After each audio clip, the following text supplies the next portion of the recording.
하나님 말씀은 갈라디아서 6장 6절부터 끝절 10절까지. 갈라디아서 6장 6절입니다. 가르침을 받는 자는 말씀을 가르치는 자와 모든 좋은 것을 함께 하라. 스스로 속이지 말라. 하나님은 만유리 여김을 받지 아니하시나니 사람이 무엇으로 심든지 그대로 거두리라.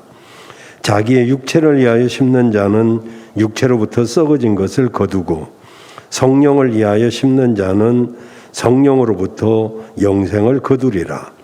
우리가 선을 행하되 낙심하지 말지니 피곤하지 아니하면 때가 이름에 거두리라. 그러므로 우리는 기회 있는 대로 모든 이에게 착한 일을 하되 더욱 믿음의 가정들에게 할지니라. 오직 예수님밖에 없습니다. 어느덧 가을입니다. 요즘 높아진 하늘은 파랗게 물감을 들이고 들녘에는 이삭들이 고개를 숙이며 겸손을 배우고 있습니다. 지난 여름 얼마나 무더웠습니까? 그 무더위에도 우리는 마음 놓고 휴가도 가지 못했습니다. 코로나 시국에서 속절없이 우리는 고스란히 견뎌내야만 했습니다. 사회적 거리두기와 모임 인원 제한 등으로 경제는 먹구름 같은 불경기를 가져오고 수많은 자영업자들의 파산, 직장을 구하지 못한 취준생들, 그리고 미친 집값, 얼어붙은 경제 현실에 또 안개 같은 정치판, 우리에게 희망과 꿈을 주기보다는 큰 실망감을 안겨주고 있습니다.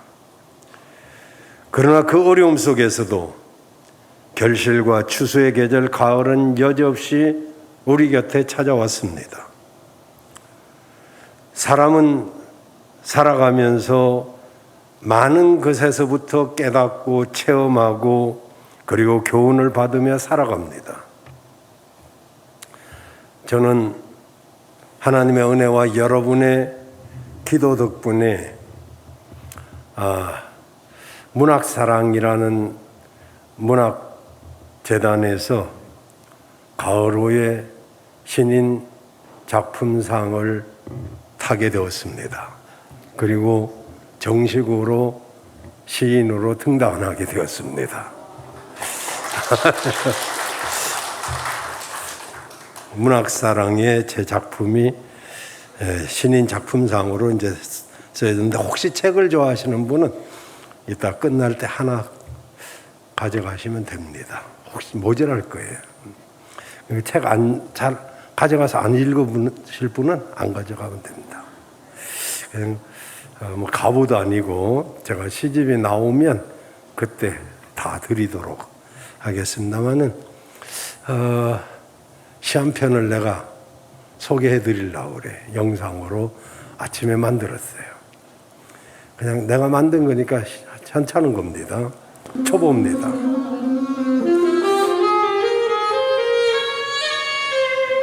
가을 단상. 제가 어제 구름 사진 찍은 겁니다.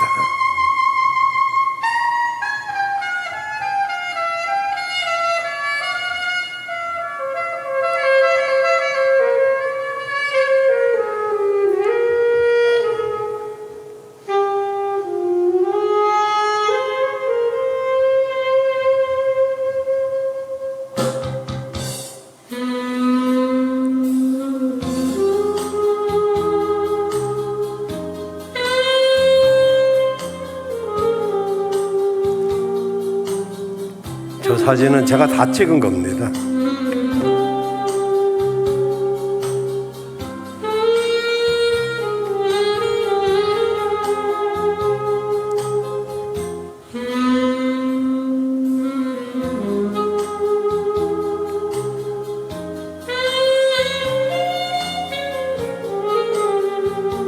색소폰은 연습했는데 저 정도까지는 안 되더라고요. 저 사진도 어제 찍은 겁니다. 해물이.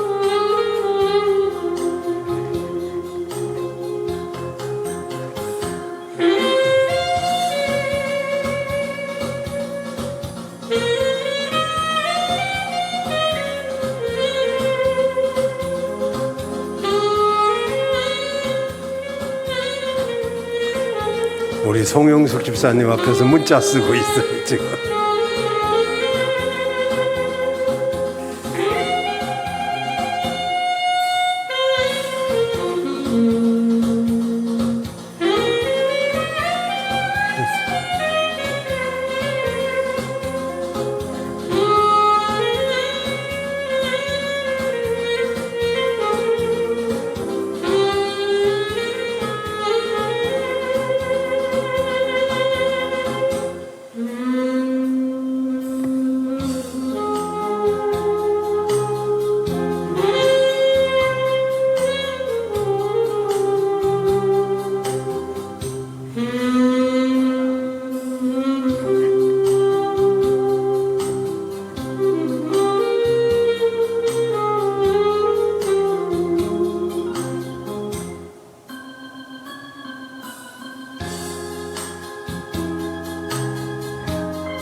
됐습니다.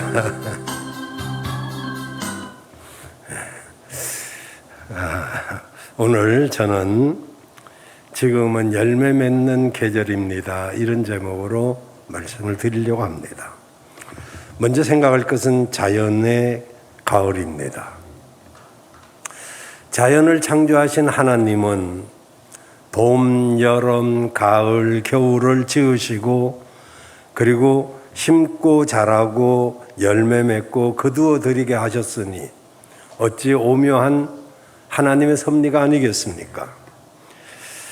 이 자연의 가을은 대개 9월부터 11월까지를 가을이라고 합니다. 이러한 가을은 결실과 거둠의 계절입니다. 봄에 심은 모든 곡식이 여름에 자라나 가을에는 무르익어 그것을 거두어 들이고 그리고 겨울 동안 안식을 하게 됩니다. 그러므로 확실히 가을은 결실과 추수의 계절입니다. 이것이 끊임없이 계속되는 자연의 법칙이죠. 이러한 가을의 특색은 세 가지 특색을 가지고 있습니다. 첫째, 가을은 기후가 가장 좋은 계절입니다. 그 지루하고 긴 여름날에서 초가을로 또 거기서 늦가을로 옮겨가는 계절은 마치 시원한 샤워를 머리 위로부터 끼얹 듯 상쾌한 기분을 주기도 합니다. 허리멍덩하게 조는 듯한 머릿속 저 밑바닥까지 씻어주는 그 참 청신한 그 가을 아침의 시원함. 춥지도 덥지도 않으니 일하기도 좋거니와 또 놀기도 좋은 계절이기도 합니다. 그래서 가을의 별칭은 너무너무 많습니다. 여러분이 잘 아시는 천고마비의 계절이라고 말하는 것을 비롯해서 국추, 가절, 황국, 단풍, 강로, 청수, 사색의 계절 등등 이로 말할 수 없이 그 이름이 많이 일컬어집니다. 가을이 되면 마치 하늘과 바다가 더 사이가 멀어져서 파랗게 질려 있는 것처럼 정말 파랗고 맑고 높아 보입니다. 높고 푸르고 맑고 아름다운 가을을 우러러보며 낮고 흐리고 답답하고 힘든 인생에게 그 가을은 무언의 교훈을 주는 것 같습니다. 너희들의 마음으로 높고 푸르고 맑고 시원하고 아름다우라고 우리 마음이 가을만 같으라고 말하고 있는 것 같습니다. 과일 전에 쌓아놓은 햇사과, 햇밤, 뭐 여러 가지 과일들을 보면 나도 모르게 식욕이 왕성해지기도 합니다. 가을은 결실의 계절이요 풍요의 계절입니다. 그래서 가을은 보기만 하여도 저절로 배가 부르고 마음이 넉넉해집니다. 하나님은 이렇게 인생에게 풍성한 가을을 주셨습니다. 우리도 이 가을에 우리 영혼이, 우리 속사람이 더 강건해지기를 주의 이름으로 축복합니다. 두 번째로 가을은 성숙의 계절입니다. 가을의 사냐는 오곡백과가 연걸어져 가는 계절입니다. 모든 것이 풍성한 계절이죠. 봄에 꽃이 피고 여름에 녹음이 우거지는 것은 결국은 가을의 열매를 위해서입니다. 농부가 봄에 심고 무더운 여름에 피지땀을 흘리면서 일하는 것도 오직 열매를 거두기 위한 것이죠. 열매들은 이 가을에 성숙해지는데 나와 여러분들도 영적으로 성숙해지는 성도들이 되어야 될 것입니다. 그런데 열매 맺지 않는 과실나무, 크다 마른 열매, 그리고 벌레가 먹은 열매, 병든 열매, 농부의 속을 얼마나 태우는지 정말 심은 주인에게 불충하는 그런 모습들도 많이 볼 수 있습니다. 성숙하려면 세 가지가 필요한데 가을은 등화가친의 계절이라고 하죠.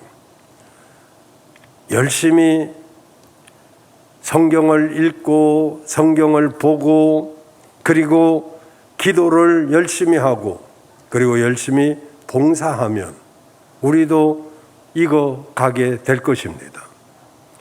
여러분 잘 아시는 말씀대로 행동을 심으면 습관을 거두게 될 것이고 습관을 심으면 성격을 거두게 될 것이고 성격을 심으면 운명을 거두게 될 것이라고 했습니다. 여러분, 사람이 단번에 성도다운 인격이 형성되는 것이 아닙니다. 늘 성경을 읽고 또 기도하다 보면 어느 날 조금씩 성숙해 가는 것을 볼 수가 있습니다. 바울 사도는 믿음의 아들 디모데에게 이렇게 말했습니다. 육체의 연습은 약간의 유익이 있지만 경건의 연습은 범사에 유익하다고. 이 연습이라는 것은 반복과 인내가 필요합니다. 반복하지 않는 훈련은 없습니다. 그런데 이 반복은 다 지루하고 힘이 듭니다. 이 육체의 연습도 계속 똑같은 동작을 반복하고 그리고 인내하면서 하면 그 부분이 발달이 되고 근육이 생기는 것이죠. 나이가 먹으면 먹을수록 근육이 필요한 것처럼 이렇게 육체의 연습도 그 사람에게 굉장히 유익합니다. 저는 하나님의 은혜로 예전에 새벽 예배 마치면 약간 쉬고 책을 보다가 자꾸 졸음이 오고 자다 보니까 30분도 자다가 나중에 늘어서 1시간도 잘 때도 있었어요. 그리고 또 그때 마침 어떤 성도님들한테 전화가 옵니다. 목사님 주무세요. 그래요. 주무시는 줄 알면 그 시간에 뭐 하는데 전화를 한대요? 그 소리가 듣기가 싫었어요. 그래서 그때부터 절대로 새벽 예배 드리고 자지 않는다 결심하고 그리고 운동하러 나간 지가 20년이 넘었습니다. 20년 동안 주일 빼놓고 또 뭐 초상이나 어떤 급한 일 빼놓고는 거의 꾸준하게 운동을 했습니다. 엊그제 백신 맞는다고 갔습니다마는 혈압이 있는가 묻고 당뇨가 있는가 묻고 뭐가 있는가 묻는데 그런 거 하고는 아무 상관없다고 그랬더니 나보고 천복을 타고났다고 그러더라고요. 물론 하나님의 첫째는 은혜지만은 두 번째는 관리하는 거죠. 여러분, 이렇게 육체 연습도 약간의 유익이 있습니다. 그건 약간은 왜냐하면 한계가 있으니까. 수명이 아무리 길어도 그 수명밖에 유익한 것이 없어요. 그러나 경건의 연습은 범사에 유익한 것입니다. 우리가 성경을 읽고 기도하고 찬양하고 이것이 정말 그렇게 생각같이 쉽게 되지 않는다 해도 우리가 자꾸 연습하고 반복하면 어느 날 우리 믿음도 아름답게 익어가게 될 줄로 믿습니다. 가을은 세 번째 감사의 계절입니다. 송나라의 어느 농사꾼이 원래는 농사꾼이 아니고 기농을 해가지고 그래 이제 농사를 짓는데 묘라고 그러죠.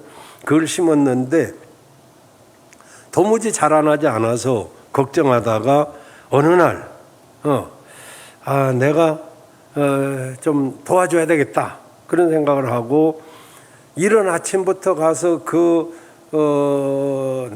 나락묘 그걸 뽑아가지고 조금 잡아당겼어요.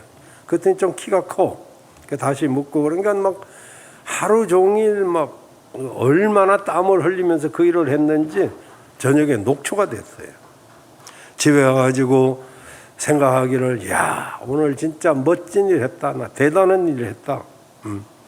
묘목이 작아서 안 자라는 것을 내가 도와줬으니 얼마나 그것들이 기뻐할까.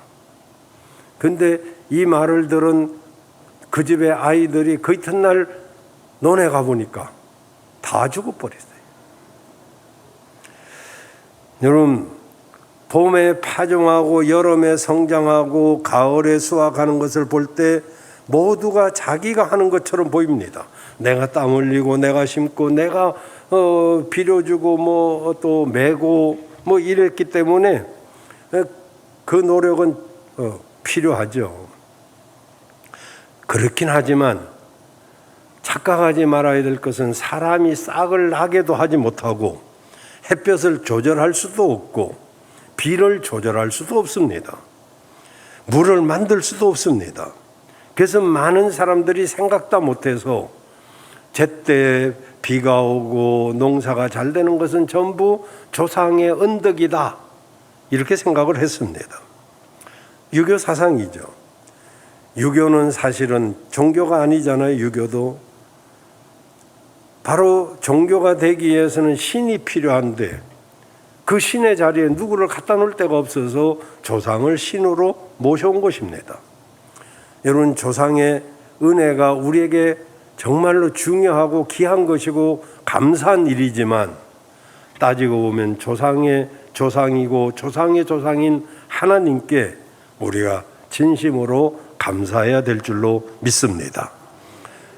시편 121편 1절 2절에 보면 어떤 사람이 이 복이 어디서 오는고 고민하다가 내가 산을 향하여 눈을 들리라 나의 도움이 어디서 올꼬 나의 도움이 천지를 지으신 여호와에게서로다. 시편 136편 25절 26절에 보면 모든 육체에게 식물을 주신 이에게 감사하라 그 인자하심이 영원함이로다. 하늘의 하나님께 감사하라 그 인자하심이 영원함이로다. 여러분, 가을에는 감사를 실천하는 계절입니다. 다가올 추석에 이제 얼마 남지 않았습니다. 조상에 감사하는 것도 좋지만은 조상의 조상인 살아계신 참 하나님께 진정한 감사 생활을 하는 나와 여러분이 되시기를 바랍니다. 감사하는 마음에 하나님이 거하시고 불평하는 마음에는 마귀가 거하게 되는 것입니다. 가을을 맞이하는 여러분에게 감사하는 마음이 있는가요? 정도 없는가요? 없다면 감사의 마음이 회복되기를 바라고 하나님께 감사하는 여러분들 되시기를 주의 이름으로 축원합니다. 두 번째로 가을은 열매 맺는 계절입니다. 창세기 8장 22절에 보면 땅이 있을 동안에는 심고 거둠과 추위와 더위와 여름과 겨울과 낮과 밤이 계속되리라 그랬어요. 땅이 있는 동안에는 심고 거둠, 낮과 밤 이런 것들이 추위와 더위가 계속된다는 것이죠. 여러분, 그렇습니다. 가을에는 오곡이 열매를 맺습니다. 과일도 그리고 벼도 열매를 맺습니다. 열매를 맺지 못한다면 존재의 목적을 상실한 것이죠. 제가 지난 시간에도 말씀을 드렸습니다만 식물의 미덕은 자기 자리를 지키는 것이고 동물의 미덕은 자기 영역을 지키는 것이고 그리고 사람의 믿음은 자기 존재 가치를 알아가는 것입니다. 우리 크리스찬의 미덕은 무엇입니까? 믿음을 지키는 것이죠. 여러분 모두가 이 세상 모든 피조물들 중에서 가장 열매를 맺고자 하는 열정이 누구에게 있을까요? 나무에게도 있고 식물에게도 있고 동물에게도 있지만은 그러나 가장 큰 존재가 바로 사람입니다. 엄학가는 엄학가로서 열매를 맺고자 하고 사업가는 사업으로 열매를 맺고자 하고 그리고 시인은 시로 열매를 맺고자 하고 화가는 미술로 그림으로 열매를 맺고자 합니다. 신앙인으로서 최고의 열매를 맺고자 하는 것이 바로 신앙인의 마음이 아니겠습니까? 나와 여러분도 신앙의 열매가 맺어져야 될 줄로 믿습니다. 어느 농부가 있었습니다. 어느 해 가을에 큰 풍년이 들어서 이제 3년 정도는 놀고 먹어도 될 만큼 많은 수확을 거두었습니다. 이 농부가 얼마나 기쁘고 그동안 고생했으니 3년 정도 먹고 놀 그만한 곡식을 추수했으니 이제 먹고 놀자 그런 생각을 했습니다. 이 농부는 3년 동안 신나게 먹고 놀았습니다. 3년을 놓은 농부가 세월이 살같이 지나서 3년이 지나고 보니까 쌀통에 쌀이 떨어졌습니다. 농부는 다시 가서 농사를 지으려고 논밭으로 갔습니다. 3년 동안 묵혀놓은 논밭이 어떻게 됐을까요? 온갖 잡초가 다 우거져 가지고 밭이 아니라 야산이 되었어요. 그걸 우거진 논밭을 다시 일구느라고 손에 피가 나도록 일을 했습니다. 어쨌든 열심히 했던 결과 가까스로 밭을 다시 만들어서 씨를 뿌렸는데 그러나 그해 가을에 그는 아무것도 거둘 수가 없었습니다. 왜냐하면 묵혔던 씨앗에 이거 아나 모르겠네. 바구미란 거 아나요? 벌레 있어요, 벌레. 그 바구니가 다 썰어가지고 싹이 트지 않았기 때문입니다. 그래서 시편 126편 5절 6절에는 이렇게 말합니다. 눈물을 흘리며 씨를 뿌리는 자가 기쁨으로 그 단을 거두리로다. 울며 씨를 뿌리러 나가는 자는 정녕 기쁨으로 그 단을 가지고 돌아오리로다. 여러분, 뿌려야 거두죠. 심어야 거두는 거 아닙니까? 심지 아니하고는 거둘 수가 없는 것이죠. 예수님도 어느 날 길을 가시다가 시장하셔서 돌아보니까 무화과 나무가 있었습니다. 그 무화과 나무에서 열매를 얻고자 했지만은 잎만 무성하지 열매는 없었기 때문에 그 무화과 나무를 저주하셨습니다. 지금은 영적인 추수기라고 하는데 여러분은 열매를 맺고 계시는가요? 또는 정말 여러분의 삶 속에 성숙이 되고 있는가요? 없다면은 이유가 무엇인지 아십니까? 씨는 뿌려보셨나요? 눈물은 흘려보셨나요? 만약에 씨를 심지 않았기 때문은 아닌지 내가 눈물을 흘리지 않았기 때문은 아닌지, 수고하지 않았기 때문이 아닌지, 만약에 그것이 진단이 된다면 다시 한번 열심내는, 그리고 수고를 아끼지 않는 여러분들 되시기를 바랍니다. 그럼 우리 성도들이 맺어야 할 열매가 무엇일까요? 몇 가지가 있는데 첫째는 회개의 열매입니다. 마태복음 3장 8절에 회개에 합당한 열매를 맺어야 된다고 그랬어요. 마태복음 3장 12절 그 뒤에 보면 이미 도끼가, 마태복음 3장 12절 10절 절이 틀렸네요.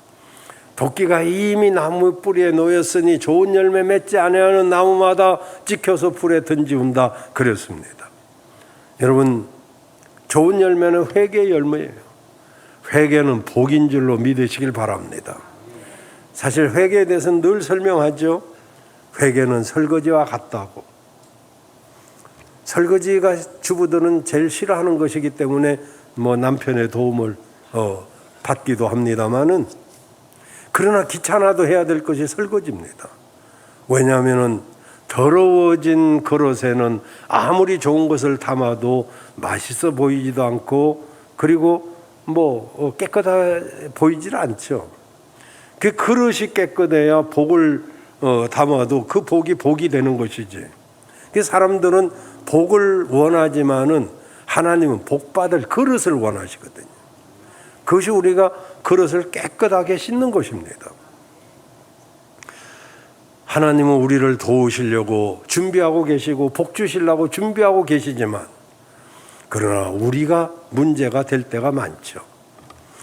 여러분, 우리가 예를 들어서 노름을 하고 있는데 하나님이 도우실 수 있겠어요? 우리가 마약을 하고 있는데 하나님이 도우실 수 있겠어요? 도와봐야 그 망하는 거죠. 그러니까 그 모든 것들을 내려놓고 깨끗하게 씻으면 그게 복을 담아도 진짜 복이 되고, 그리고 그것이 축복이 되지 않겠습니까? 힘들고 귀찮아도 우리는 그릇을 씻어야 됩니다.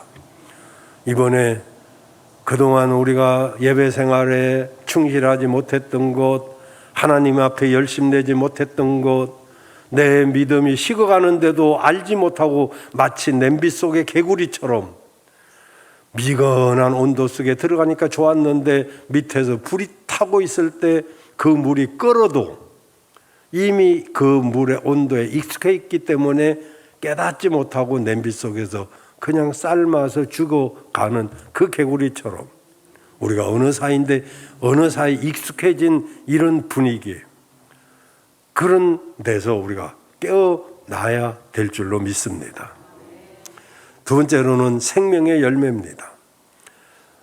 마태복음 4장 19절에 예수님의 베드로를 만나서 이렇게 말씀하십니다. 나를 따라오너라. 내가 너를 사람 낚는 어부가 되게 하리라. 고기 잡는 어부를 사람 낚는 어부로 바꿔주십니다. 고기 잡는 어부, 왜 많은 사람들 중에서 고기 잡는 어부를 선택했는지는 전에도 말씀을 드렸습니다. 왜 무식한 그 사람들을 선택했을까? 여러분, 결코 그들이 무식한 사람 아닙니다. 어부는요, 고기가 있는 곳을 찾아갑니다. 고기가 어부를 찾아오지 않습니다. 우리가 사람 낚는 어부가 되려면 영혼을 찾아가야지 그 고기가 찾아오는 법이 없어요. 그리고 어부는 고기 잡지 아니하면 굶을 각오를 합니다. 고기를 못 잡으면 먹고 살 수가 없잖아요. 그리고 고기의 그 섭성, 고기가 뭘 좋아하는지를 압니다. 여러분, 붕어가 좋아하는 낚시하신 분은 알죠? 붕어에는 어떤 먹이를 좋아하는지, 또는 잉어는 어떤 걸 좋아하는지, 숭어는 어떤 걸 좋아하는지, 광어는 어떤 걸 좋아하는지 먹이가 다 다르죠. 물론 대략 떡밥으로 하기도 합니다만은 지렁이를 좋아하기도 하고 구더기를 좋아하기도 하고 벌레를 좋아하기도 하고 여러 가지 다릅니다. 그런 건 영혼들도 믿다가 낙심한 사람이 있고 또 미신에 찌들었던 사람도 있고 우상을 많이 섬겼던 사람도 있고 또 생짜배기인 사람도 있고 그 병원에 메스가 수술 칼이 많이 있지만은 다 부위마다 쓰는 칼이 다르듯이 복음은 똑같지만은 그것을 전하는 것, 전달 방식은 다 달라야 되거든요.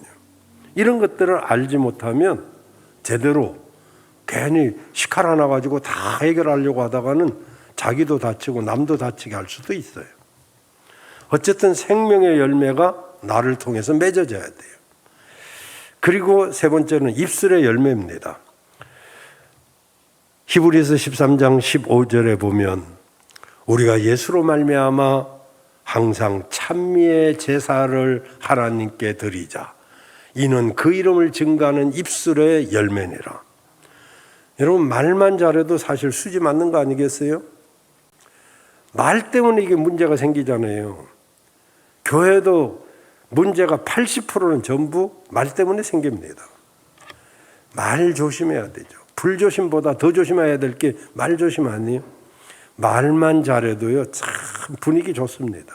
근데 말을 잘못하면 그 말이 막 가슴에 꽂혀가지고 그 말 때문에 상처 입는 사람들이 굉장히 많아요.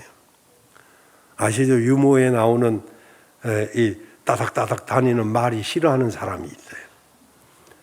말 꼬리 잡아봐요. 말이 싫어하지. 근데 사람도 말 꼬리 잡으면 그냥 누가 말하면 막 꼬리를 잡아가지고 막 또 말 허리를 자르는 사람.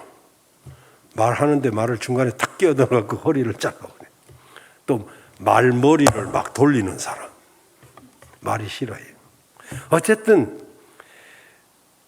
말을요 부드럽게 하면 그 사람이 부드러워지고 말이 거칠면 그 사람의 삶이 거칠어지고 말이 긍정적이면 긍정적인 일이 생기고 말이 부정적이면 다 부정적인 일을 만나는 거 아니겠어요? 여러분 입술의 열매는 돈도 안 드는 거예요. 입술의 열매를 맺으시길 바랍니다. 정말 찬양하고 축복하고 격려해주고 그리고 성령의 열매를 맺어야죠.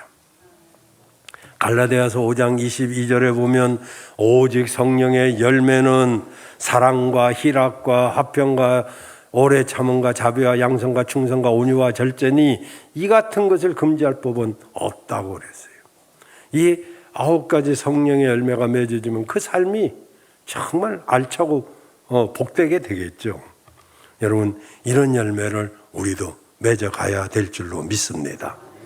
마지막 이 가을은 추수의 계절입니다. 이 가을은 결실의 계절인 동시에 추수의 계절인데 가을은 곡식을 거두어 드리잖아요. 여러분 봄에 뿌린 곡식은 그 열매를 가을에 몽땅 거두어 드립니다. 온 집안에 곡식 다니고 농사 지어보신 분은 알지만은 곡식 자루가 여기저기 막 쌓이게 됩니다. 이 가을에 농부들의 얼굴에는 정말 피지땀도 흘리지만은 그러나 기쁨이 가득하고 입가에는 자기도 모르게 웃음꽃이 핍니다. 씨를 뿌릴 때 나지 아니할까 걱정하며 심히 애탈지라도 260장에 보면 열매 차차이고 곡식 거둘 때 기쁨으로 그 단을 가져오리라. 가을은요 바로 그 기쁨입니다. 두 번째는 이 가을은요 이 추수는요 바로 영적으로는 심판을 의미합니다. 마태복음 13장 30절에 가라지와 알곡을 함께 두게 합니다. 왜냐하면 그 가라지를 뽑다가 곡식도 같이 뽑혀서 다칠까 봐 추수 때까지 그냥 두라고 했습니다. 그런데 추수 때에는 가라지는 먼저 거두어서 불에 던져지거나 같이 거두더라도 탈곡을 해서 이제 풀문가 이렇게 막 하는 거 있어요. 하여튼 바람 부는 거 아니면 키질 뭐 이런 거 그런 껍데기는 날아가고 알곡만 모아드리게 됩니다. 여러분 오늘 본문의 7절에 보면 스스로 속이지 말라. 하나님은 만유리 여김을 받지 아니하시느니 사람이 무엇으로 심든지 그대로 거두리라. 여러분, 잎이 무성한 여름에는 열매가 맺을지 아닐지를 알지 못하지만 가을에는 알곡과 가라지가 드러나게 됩니다. 알곡은 창고에 귀하게 곡간으로 들어가게 되고 쭉정이와 가라지는 불 속에 들어갑니다. 저는 지금이 추수 때가 거의 됐다고 생각합니다. 괜히 유튜브 방송으로 보다가 이것 저것 보다가 이상한 걸 봐가지고 막 기성교회를 욕하고 비난하고 자기는 믿음이 좋은 것처럼 하고 백신을 맞으면 베리칩을 맞고 666을 막 받아들인 거다. 이런 허황된 소리를 들어가지고 거기에 말려든 성도들도 있단 말이죠.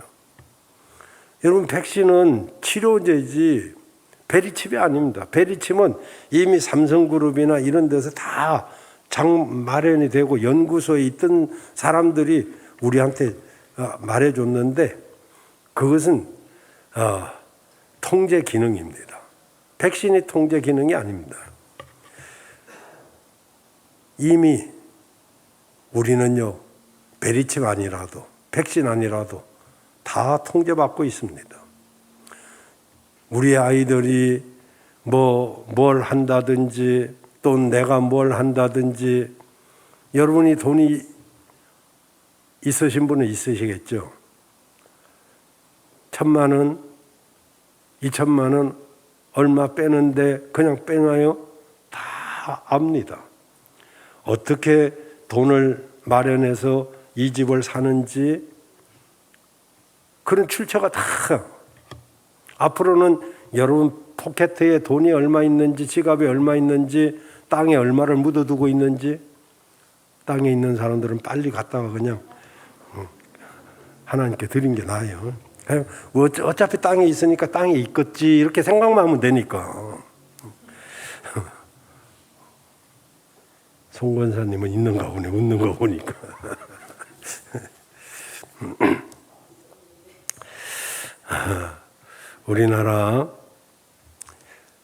우리나라에서 일어난 실화인데요. 늦은 밤에 술에 취한 어떤 사람이 여학생을 치었습니다. 마침 아무도 본 사람이 없었어요. 그래서 뺑소니를 쳤습니다. 집에 도착하고는 가슴을 쓸어내면서 큰일 날 뻔했다. 다행히 본 사람도 없어서 오늘 진짜 운이 좋았나 봐. 하늘이 도왔나 봐. 그래가지고 이제 집에서 놀란 가슴에 술도 더 따라 먹고 그러는데 전화벨이 울렸어요. 받는 순간 그는 너무 놀랐습니다. 술이 깼죠. 병원으로 달려갔습니다. 응급실에 피투성이가 되어 누워있는 그 딸을 보고 죽은 거나 다름없는 그 딸을 보게 되었습니다. 조금만 더 일찍 병원에 데리고 왔더라면 살 수가 있었다는 의사의 말에 이 사람은 정말 소리치고 통곡하고 울 수밖에 없었습니다. 독서실에서 공부하다가 돌아오는 자기 딸을 그 아버지가 치인 거죠. 잠언서 26장 2절에 까닭 없는 저주는 없다고 그랬어요. 까닭 없는 저주는 참새에 떠도는 것 같이 제비에 날아가는 것 같이 이르지 아니한다. 까닭 없는 저주는 오지 않는다는 거예요. 여러분, 이 세상은 심고 거둠의 법칙에 의해서 이루어지고 있습니다. 사람이 무엇으로 심든지 그대로 거두리라고 말하고 있습니다. 오늘 본문에도 보니까 육체를 따라서 심는 자는 육체로부터 썩어질 것을 거두고 생명을 위하여 심는 자는 성령으로부터 영생을 거두리라 말씀하고 있습니다. 사람이 무엇으로 심든지 심는 대로 거두는 것이죠. 콩 심으면 콩을 거두고 팥 심으면 팥을 거두는 것처럼 여러분도 이왕이면 좋은 걸 심으시길 바라요. 많이 심으시길 바라요. 정말 많이 거두려면 많이 심는 수밖에 더 있어요. 나 뭐 이 정도만 심으면, 이 정도로 만족하겠다 하면 또 그 정도 심으면 되고요. 근데 요즘에는 심지 않고 거두려는 사람이 많습니다.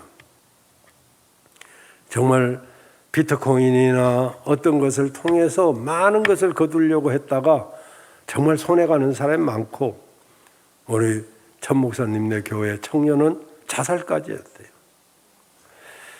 심지 않고 거두려고 하니까 그 결과가 제대로 되지 않죠. 여러분, 지금은 짐승의 시대입니다. 계시록의 마지막 시대가 점점 가까우면 짐승의 시대가 온다고 그랬는데, 오늘날 여러분 아시다시피 짐승이 주인공입니다. 어쩌면은 개가 사람보다 더 나을 수도 있어요. 사람은 배신하지만 개는 배신 안 하거든요. 개는요, 기분 나빠서 발로 차도 조금 있으면 꼬리치고 달라듭니다. 얼마나 반가워하는지. 참 개가 말이죠, 참 정이 가요. 난 개가 너무 좋아서 너무 정이 가서 안 키웁니다. 개하고는 뭐 할 게 없어요. 제가 우스개로 그런 말씀 드렸죠. 개하고는 경주도 하지 마라. 개하고 경주하다가 개한테 지면 거의 집니다. 그럼 개보다 못한 삐지리. 개랑 같이 골인했다. 개 같은 삐리리. 개한테 아주 졌다. 그러면 개를 이겼다. 그러면 개보다 더한 삐리리. 하나님하고는 경주하면 경주할수록 좋아요. 하나님한테 졌다. 그래서 내가 뒤따라간다. 그러면 하나님을 따르는 자. 하나님과 같이 들어왔다. 그러면 하나님과 동행하는 자. 하나님보다 앞서서 하나님 이길 수는 없지만 하나님 이겨서 앞서가면 하나님의 길을 닦는 자. 하나님하고는 뭘 해도 좋아요. 아멘 안 하시는데 하나님과 함께 하시는 여러분 되시길 바랍니다. 그리고 가을은요, 일하는 계절이 마지막이니까 뭐 얼른 끝낼게요. 봄에는 심었고 여름에는 가꾸었어도 가을에도 사실 일해야 돼요. 왜냐하면 열심히 일하면요 건강해집니다. 여러분, 대개 일이 없는 사람이 어깨가 쑤시고 그리고 가슴이 걸리고 신경이 쇠약하고 정신이 혼미하고 히스테리가 생긴다는 것이 제 말이 아니고 일반적으로 알려진 말이에요. 선진국에서는 심리병원이 있는데 이 병원에 입원하려면은 의사에게 절대 복종하고 그리고 순종하겠다는 서약을 해야만 입원할 수 있다고 하는데, 그것은 그 의사의 말에 순종해야만이 병이 낫기 때문에 그렇습니다. 이 가을에는 일꾼이 필요합니다. 가을은 바쁜 계절입니다. 그 주인이 일꾼을 필요로 하죠. 저도 이제